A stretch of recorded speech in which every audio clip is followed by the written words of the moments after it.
Mr. Castro.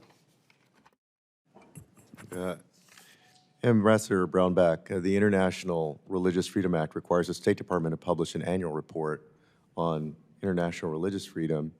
And I want to ask you, you used to lead the effort to compile and publish these reports. Can you walk us through how important they are and why they're essential? They are an essential report. It's the primary factual setting and basis for much of the world on religious persecution that's happening throughout the world. I believe the administration will get it out soon. It isn't unusual, Representative, for it to be late. That's a pretty common thing. It was due on March 1st. What's that? It was due on March 1st of 2025. I know, and we used to see it'd be late, 6 months, a year. I'm not excusing it. It needs to get out. I hope it will get out soon, and it's an important document. All right, thank you. Dr. Schneck, I had a question for you. For the last few years, I've been concerned by increasing pressure on the Christian community in Palestine, including in Jerusalem. Christian communities have been attacked by extremist settlers, often wearing the IDF uniform, or at least supported by IDF as they're committing these acts. Land controlled by churches in and around Jerusalem have been threatened by legal action. And as I mentioned earlier, the one Catholic church in Gaza has been bombed. And I've spoken with members of the Catholic, American Orthodox, and Greek Orthodox communities who tell me the situation has not improved. By no means are Christians facing this challenge alone, and this threat alone. Palestinian Muslims and others face similar challenges to their continued presence in Palestine and the continued practice of religion. So how should the United States approach this situation?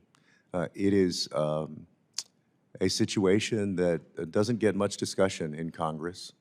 In fact, some of the strongest voices for religious freedom are absolutely silent on this issue. And do you believe that U.S. Ambassador to Israel, Mike Huckabee, is doing enough?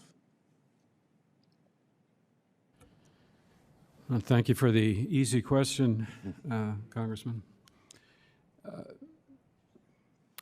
It's just recently the Christian patriarchs of Jerusalem, in fact, issued an extraordinary statement indicating their great concern about the situation, facing Christians, particularly in the Jerusalem area and areas in which settlers have a significant presence.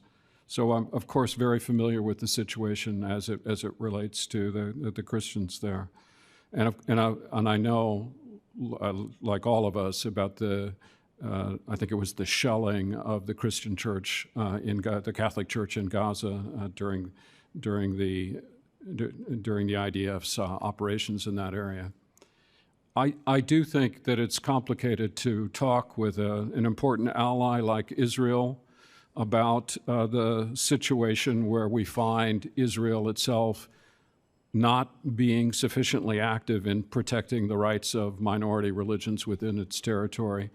But if we can't talk to our allies, if we can't make policies to deal with our allies, then how can we say that we're speaking truth to all of the other powers around the world? I think among friends, these conversations need to be had and need to be serious, and we need to make a statement. As for Ambassador Huckabee, I don't know enough specifics about his actions to say. Sure. No, and I appreciate that. And we have made efforts over the years to combat anti-Christianity around the world, anti-Semitism, as we should, around the world. But this discussion, particularly around Israel and Gaza and the West Bank and so forth, continues to be a third-rail issue in the American Congress to the detriment of many who are suffering. I think that we should be able to speak about religious freedom around the world, including in Israel and every other nation. So with that, I yield back to you.